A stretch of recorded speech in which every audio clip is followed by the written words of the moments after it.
شعبان کی شب ہے جسے شب برات بھی کہا جاتا ہے، اور انشاءاللہ ایک مفصل بیان ہمارے استاد گرامی ارشاد فرمائیں گے۔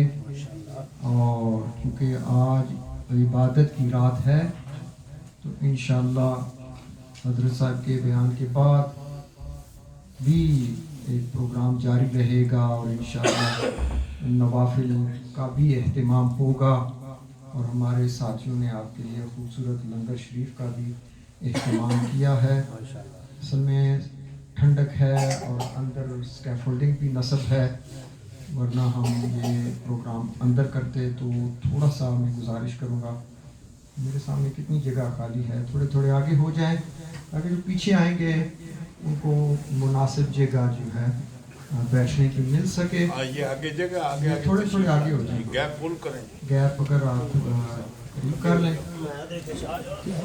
زیادہ قریب ہوں گے تو اور محبت بڑھے گی۔ جی ہاں آگے جزاک اللہ، ورنہ ہم اندر بڑے حال میں کرتے۔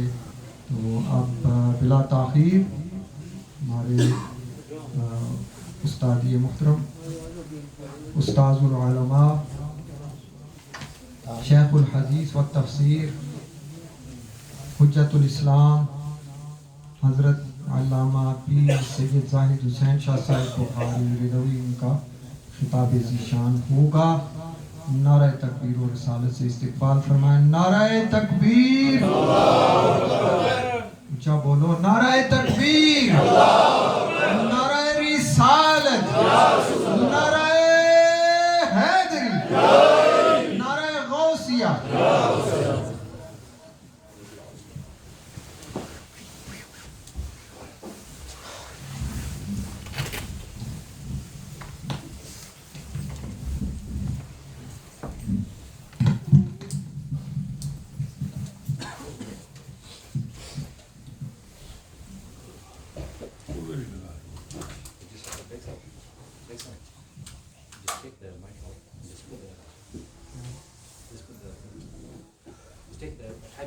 کیا ہوا؟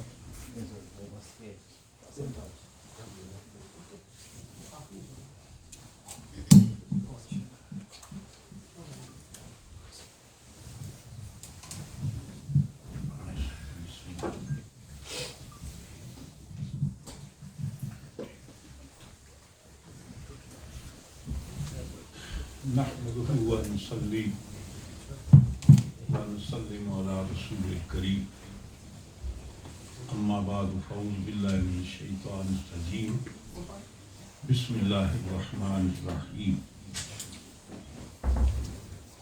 حامين والكتاب المبين،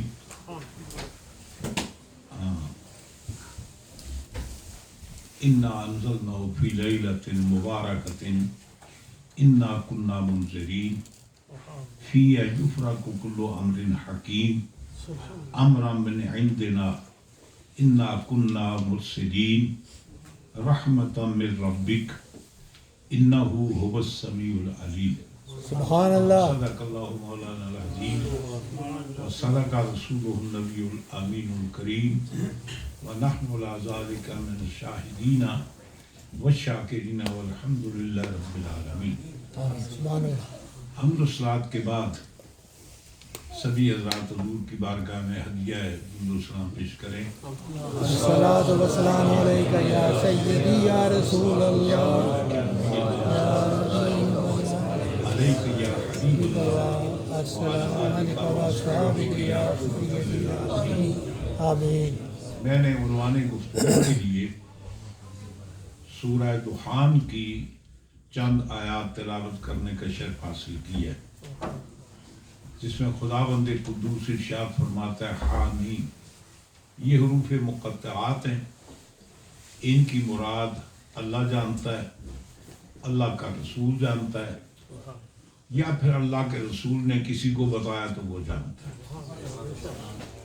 آگے اللہ فرماتا ہے والکتاب المبین، مجھے اس کتاب کی قسم جو روشن ہے اور واضح ہے۔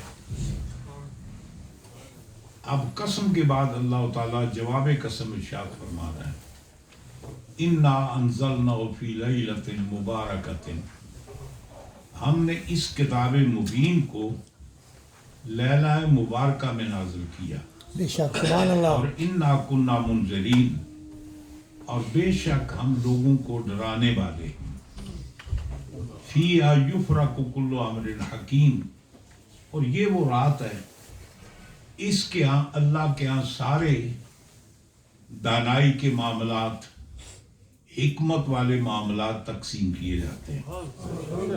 وجہ اس کی یہ ہے، عربی کا ایک محاورہ ہے کہ فعل الحکیم لا یخلو عن الحکمہ، کسی دانا کا فعل وہ دانائی کے سوا نہیں ہوتا جی۔ سبحان اللہ تو سب سے بڑی حکیم تو اللہ کی ذات ہے، بے شک تو اللہ کی کوئی بات حکمت کے بغیر کیسی ہو سکتی؟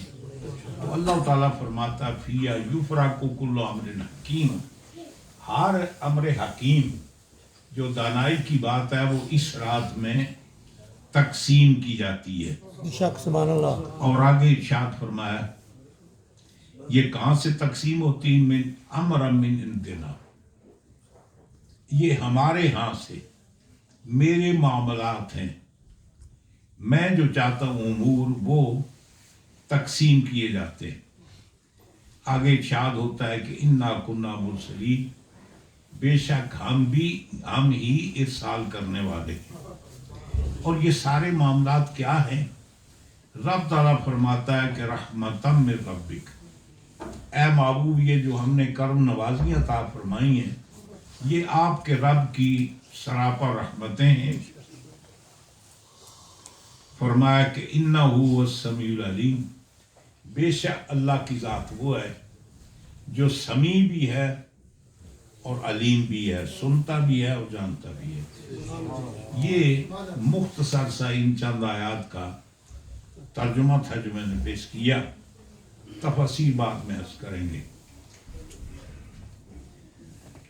اصل میں اللہ تعالیٰ نے ہمیں کئی تہوار عطا فرمائے، بے شک کچھ تہوار وہ ہیں کہ جن کا تعلق دن کے ساتھ ہے، کچھ تہوار وہ ہیں کہ جن کا تعلق راتوں کے ساتھ ہے۔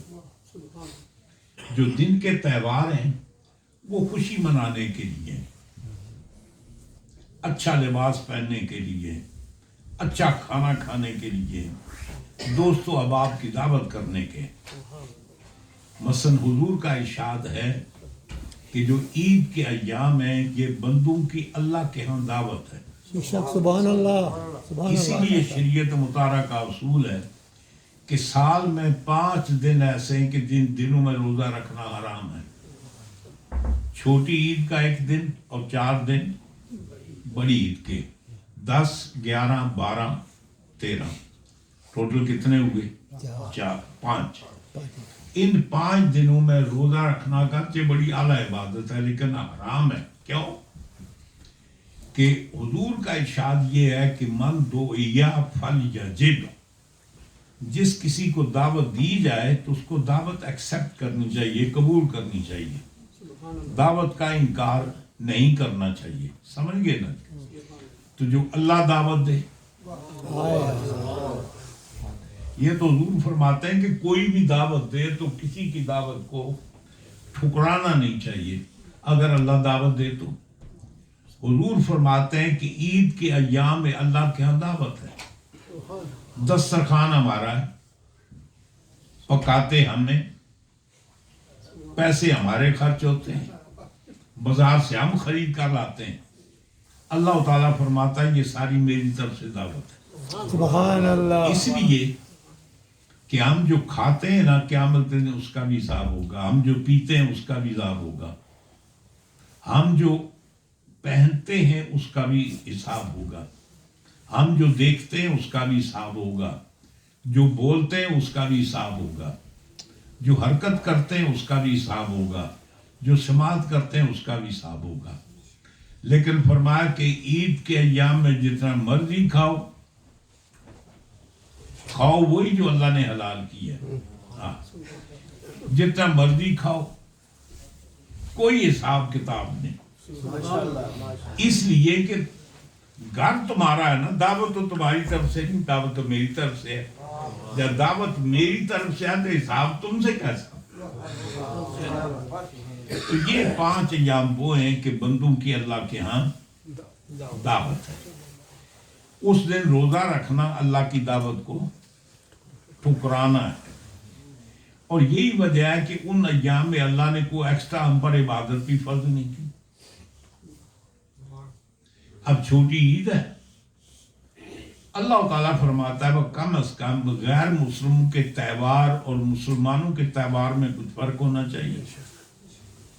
غیر مسلموں کے تہوار جو ہیں وہ ہر برے شیطانی کام سے ان کا آغاز ہوتا ہے. حضور نے فرمایا کہ ان تہواروں کا آغاز اللہ کے نام سے ہونا چاہیے. صرف یہ 2 رکعتیں عید کی نماز مقرر کی، یعنی عید الفطر ہے، 2 رکعتیں بس عید کی نماز پڑھنی ہے. اس کے علاوہ وہی عبادت کرنی ہے جو نارمل آپ کرتے ہیں، 5 وقت کی نماز، کوئی ایکسٹرا عبادت نہیں. بلکہ حتیٰ کہ اس دن نفل پڑھنے کو ممنوع قرار دیا. فرمایا کہ عید کے دن نہ تم عید سے پہلے نفل پڑھ سکتے ہو، نہ عیدگاہ میں عید کے بعد نفل پڑھ سکتے ہو. البتہ عید پڑھنے کے بعد گھر میں اگر آپ کی طبیعت ہے تو کر لیں، ورنہ ضروری نہیں ہے. فرمایا کہ یہ خوشی کا دن ہے، یہ مطلب کھانے پینے کا دن ہے، دوستوں کے گھومنے پھرنے کا دن ہے. اب یہاں تم روزے میں لگے رہو یا عبادتوں میں لگے رہو، وہ باقی سال تھوڑی تم نے عبادت کی ہے. ہم تمہیں چھٹی دیتے ہیں. سمجھ گئے؟ کچھ اللہ تعالیٰ نے راتیں ہمیں تہوار عطا فرمائے. یہ تو دن کے تہوار ہیں، کھاؤ پیو خوشی مناؤ. کچھ راتوں کے تہوار ہیں، اس میں ایک لیلۃ القدر ہے، ایک لیلۃ البرات ہے. ایک شب قدر ہے، ایک شب برات ہے. یہ رات کے تہوار ہیں.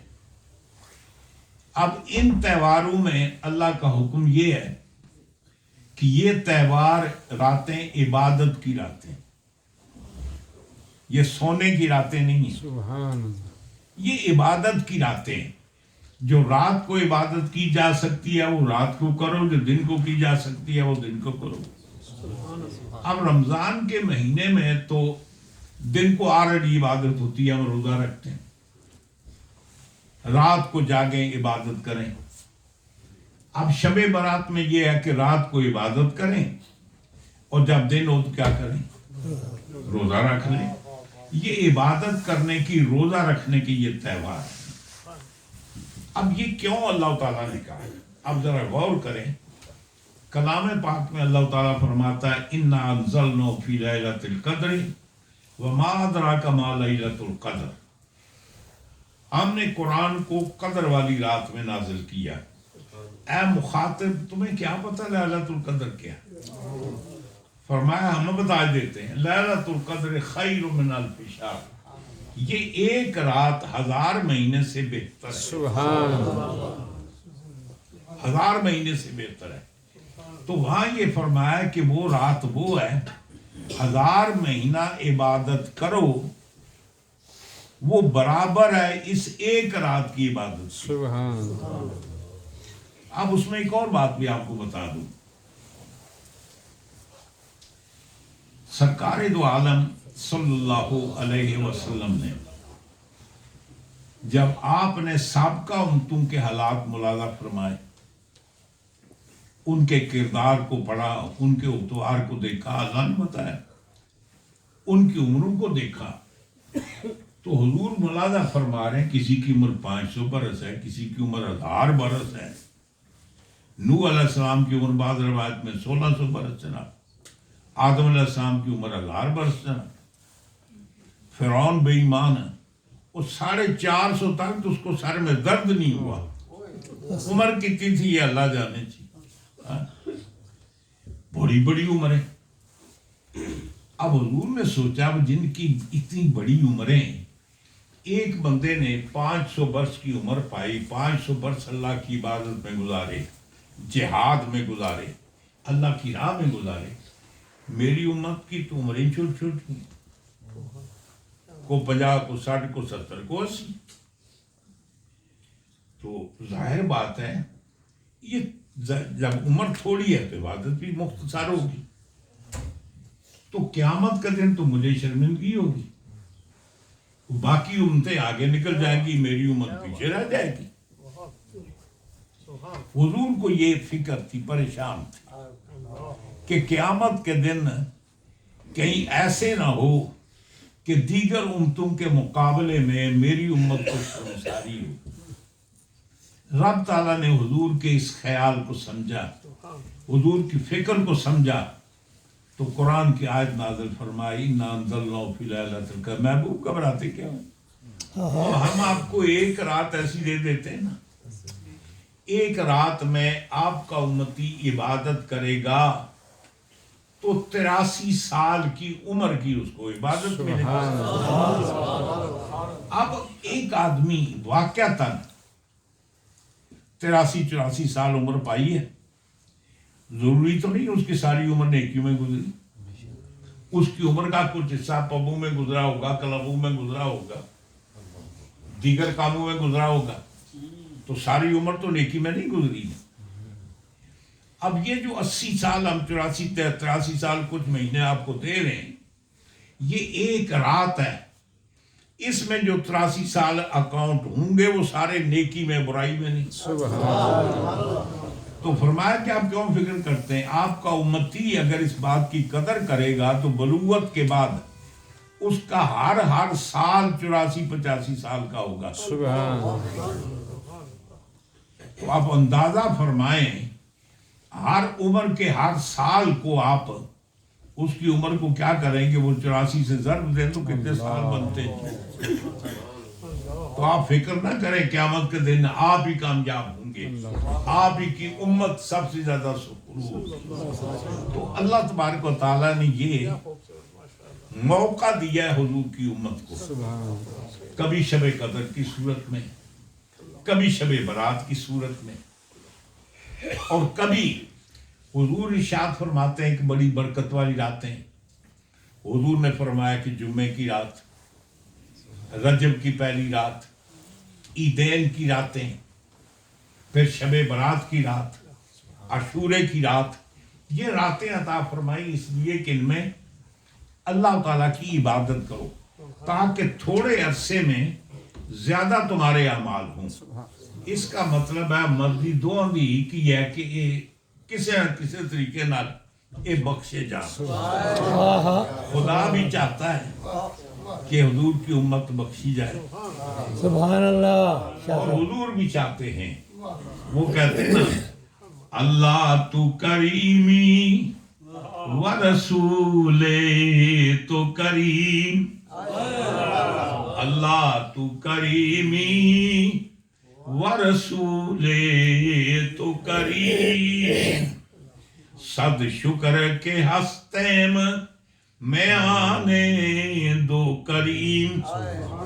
فرماتے ہیں کہ اللہ بھی کریم ہے, اللہ کے نبی بھی کریم ہے, اور ہم دو کریموں کے اندر ہیں, ادھر بھی کرم ہے ادھر بھی کرم ہے. اور ویسے بھی سرکار دو عالم صلی اللہ علیہ وسلم کو جو ہم سے پیار ہے, محبت ہے, اس کی منظر کشی حضرت مولانا حسن رضا خان صاحب فرماتے ہیں. وہ فرماتے ہیں, بازار قیامت میں میری بات نہ پوچھی, بازار قیامت میں میری بات نہ پوچھی, عامی نظر آیا تو بس ایک تو نظر آیا, عامی نظر آیا تو بس ایک تو نظر آیا. یا رسول اللہ, اس بازار قیامت میں کسی نے میری بات نہ پوچھی, خریدار اگر نظر آئے تو وہ آپ کی ذات صفات ہیں. تو اب یہ کر رہا تھا کہ اللہ نے ہمیں یہ موقع عطا فرمایا, کبھی شب قدر کی صورت میں, کبھی شب برات کی صورت میں. کہ ہم تھوڑے سے وقت میں زیادہ سے زیادہ نیکیاں فراہم کر سکیں. آگے بات چلنے سے پہلے ایک اور بات عرض کروں. اب ذرا غور فرمائیں, یہ جتنے وہ کیا کہتے ہیں وہ یہ ریڈیو کے اوپر کیا نہیں یہ چینل جو ہیں سوشل میڈیا, اس وقت مولویوں کے جنازے نکل گئے, ان کے گھر میں ماتم بچھ گئی, سب لگے ہوئے جناب, کوئی ثابت نہیں جناب اس رات کی فضیلت, روزہ رکھنا حرام ہے, یہ ہے وہ ہے, بالکل یہ لگے ہوئے. جن اس قدر ہنگامہ وفا کیا, لوگوں کو گمراہ کر رہے ہیں. اب دیکھیں یہ تو اب تک آپ نے سنا تھا کہ شراب پینا حرام ہے, جوا کھیلنا حرام ہے, چوری کرنا حرام ہے, بدکاری حرام ہے. یہ کبھی سنا کبھی آپ نے کہ روزہ حرام ہے؟ وہ تو 5 دن ہے, وہ میں نے آپ کو بتا دیا.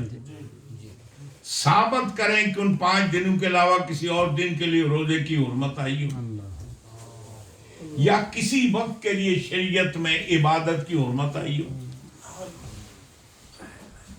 یعنی کمال کی بات ہے. ذہنیت کو دیکھیں, ہم نماز کے بعد کلمہ پڑھتے ہیں, کہتے ہیں جائز نہیں, ہم کو گرو کر رہے ہیں.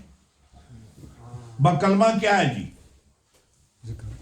نعرے توحید کے, اور قوم کو کلمہ توحید سے روک رہے. نماز کے بعد آپ کیا کرتے ہیں جی؟ کلمہ شریف پڑھتے ہیں. کس کا پڑھتے ہیں؟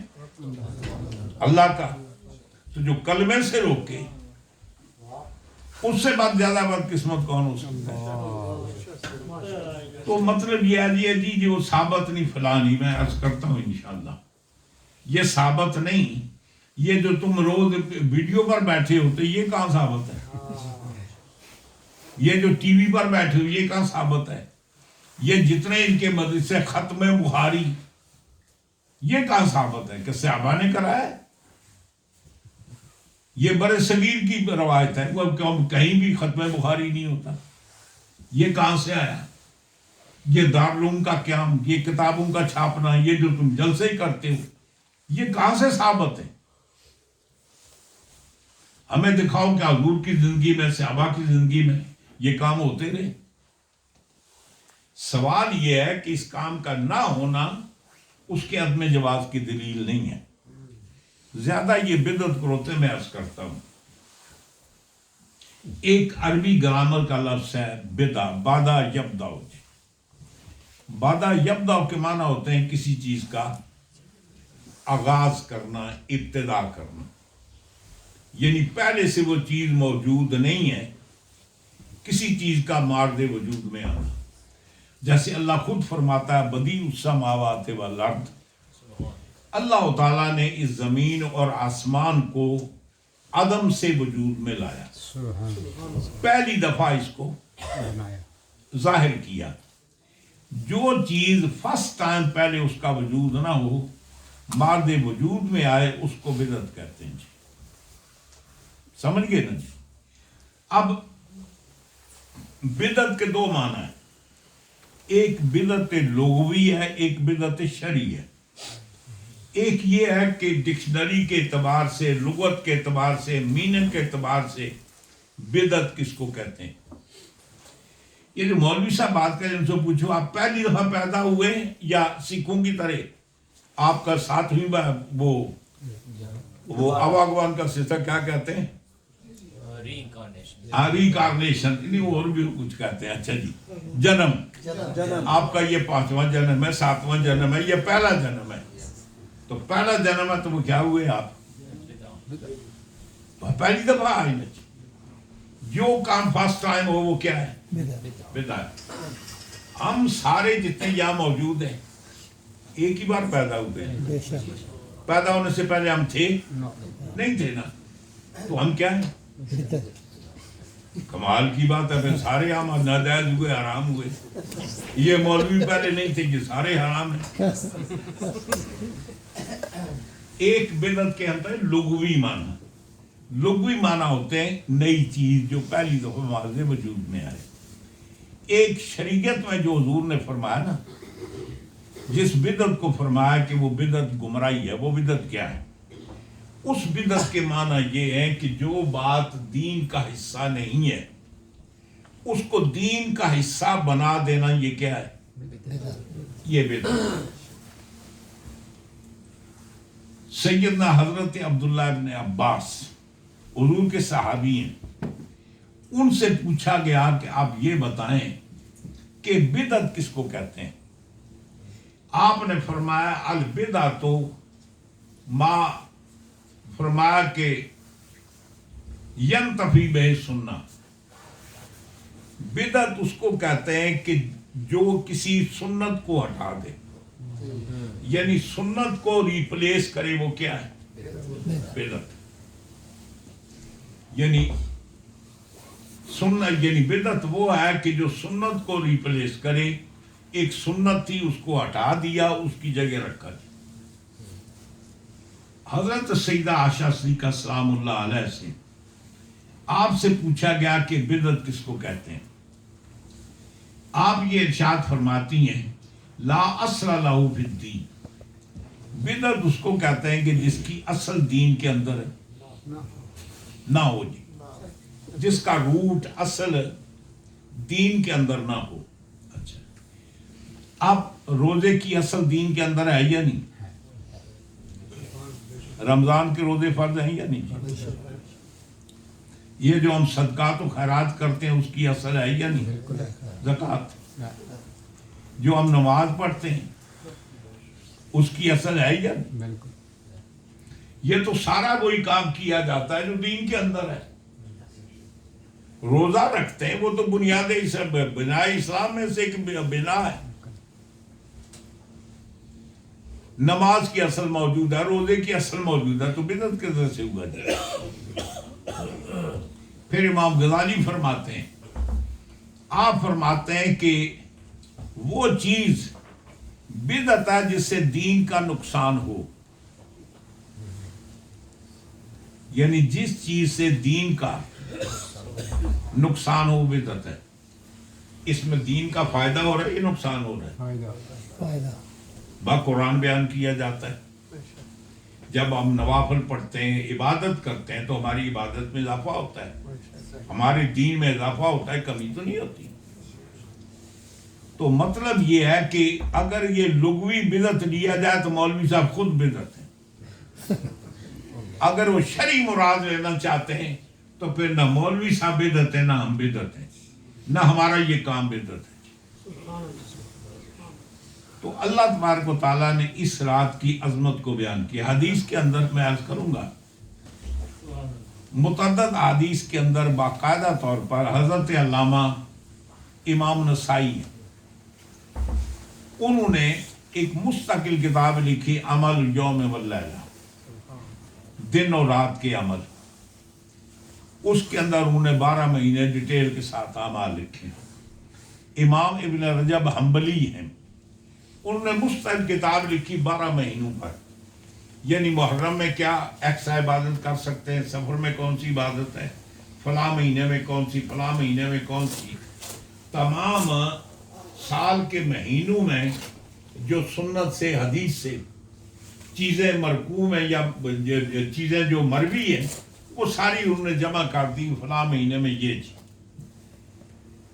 دور نہ جائیں قریب، حضرت شیخ محقق علی الاطلاق شاہ عبدالحق دہلوی رحمۃ اللہ علیہ، آپ نے کتاب لکھی ما ثبت من السنہ بالسنہ، سال کے عبادات جو سنت سے ثابت ہیں، اور غالباً اس کا اردو میں ترجمہ بھی ہو گیا ہے۔ وہ میں آج دیکھ رہا تھا، وہ یہاں ہے نہیں، وہ گھر کی بات میں پڑھی ہے، اس کا نام ہے مومن کے ماہ و سال، اردو میں ترجمہ مل جاتا ہے۔ 12 مہینوں کی باقاعدہ عبادات کا ڈیٹیل کا ذکر کیا ہے، اور کئی صفحات کے اندر شعبان مہینے کے فضائل، شعبان کی 15 شب کے فضائل وہ بیان کیے۔ بے شمار اور لوگ ہیں جنہوں نے مستقل اس عنوان پر کتابیں لکھی ہیں۔ بہرحال گزارش یہ ہے کہ روزہ رکھنا یا اللہ کی عبادت کرنا، نماز پڑھنا، قرآن کرنا، یہ بدعت کیسے ہو سکتا ہے؟ یہ تو عین دین ہے۔ ایسے مولویوں کی دماغ پر، ان کی ہوش و عقل پر مطلب یہ ہے کہ ماتم کرنا چاہیے۔ کلام پاک کی میں نے جو آیہ کریمہ پڑھی، اللہ تعالیٰ فرماتا ہے کہ اِنَّا أَنزَلْنَاهُ فِي لَيْلَةٍ مُبَارَكَةٍ، ہم نے قرآن کو لیلہ مبارکہ میں نازل کیا۔ اِنَّا كُنَّا مُنذِرِينَ، اور بے شک ہم لوگوں کو ڈرانے والے ہیں۔ اور فرمایا کہ یہ رات کون سی ہے؟ فِيهَا يُفْرَقُ كُلُّ أَمْرٍ حَكِيمٍ، اس کے اندر ہمارے ہاں سے سارے کل استغراق کے لیے ہے۔ جتنے معاملات تقسیم کیے جاتے ہیں وہ اسی رات میں، اس رات کے اندر رزق تقسیم کیا جاتا ہے، عمریں تقسیم کی جاتی ہیں، صحت تقسیم کیے جاتے ہیں، بیٹے تقسیم کیے جاتے ہیں، ساری چیزیں تقسیم کی جاتی ہیں اس رات کے اندر۔ تو اللہ فرماتا ہے کہ ہم نے قرآن کو شب برات میں نازل کیا، اس رات میں نازل کیا۔ کلام پاک میں اللہ تعالیٰ فرماتا ہے کہ اِنَّا أَنزَلْنَاهُ فِي لَيْلَةِ الْقَدْرِ، ہم نے قرآن کو لیلۃ القدر میں نازل کیا۔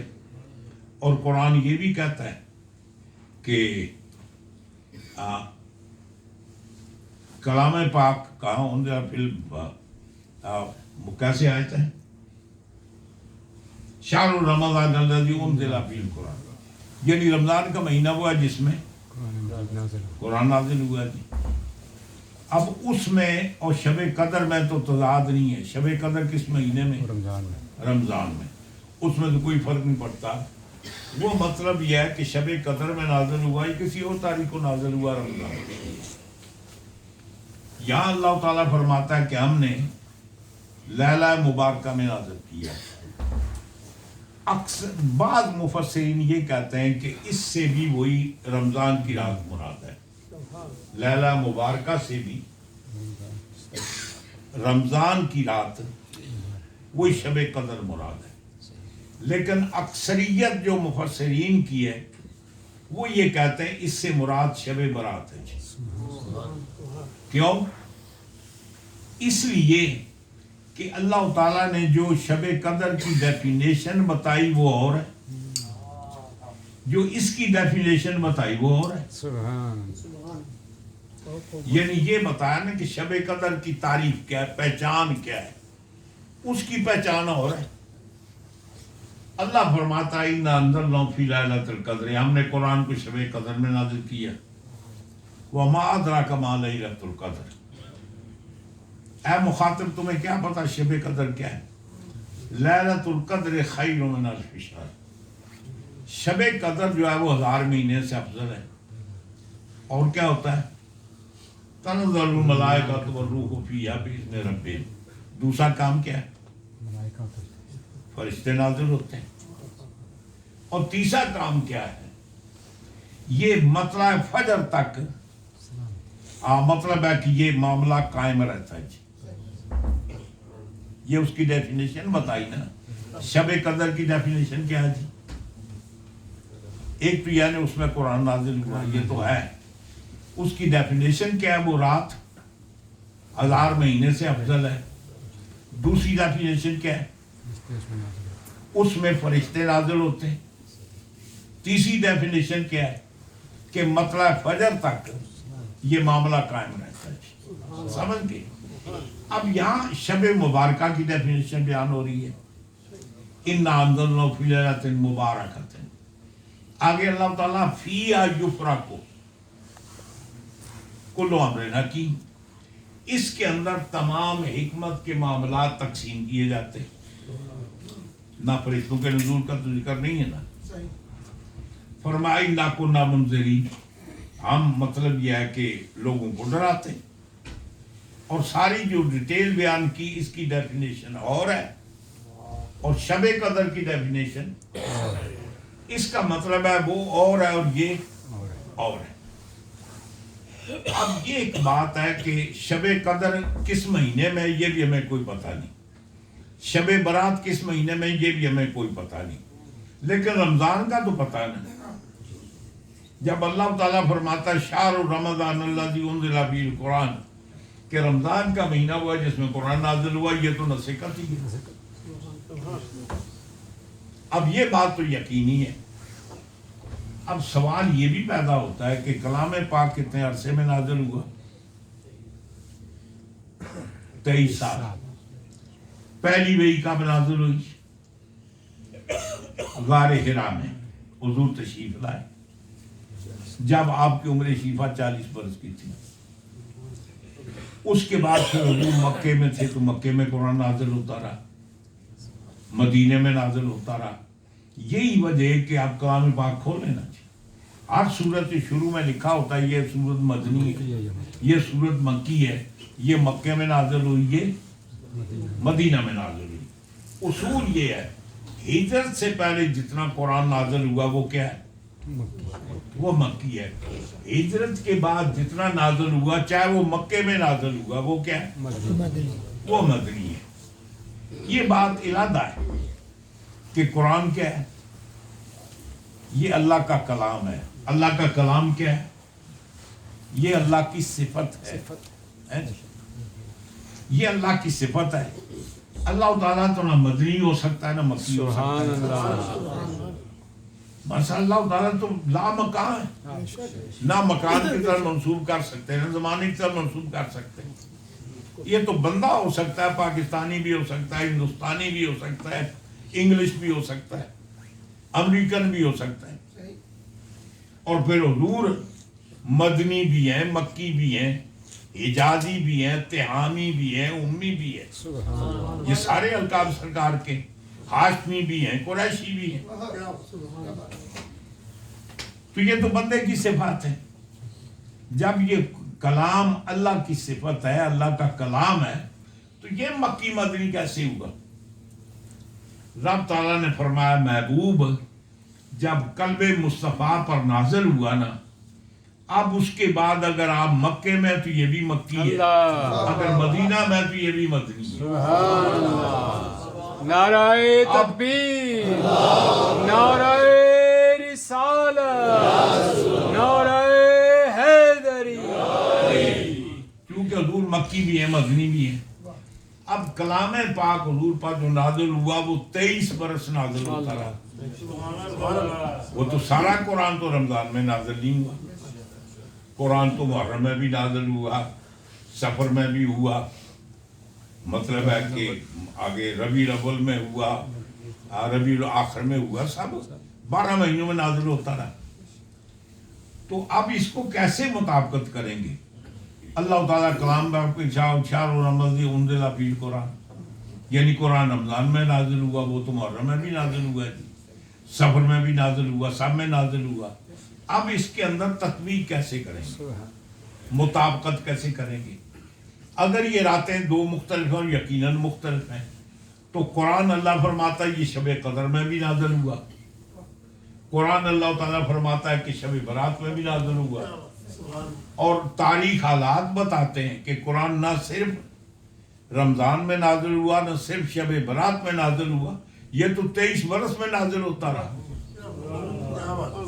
اب اس کی تطبیق کیسے ہوگی؟ اس لیے علماء کرام ارشاد فرماتے ہیں قرآن کے نزول کی 3 قسمیں۔ ایک کلام پاک کا نزول تقدیری ہے، ایک کلام پاک کا نزول حقیقی ہے، ایک کلام پاک کا نزول عرفی ہے۔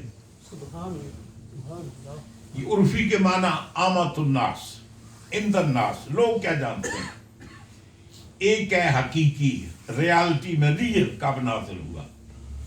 ایک ہے تقدیری، یعنی مطلب یہ ہے کہ اس کی بگننگ کب ہوئی۔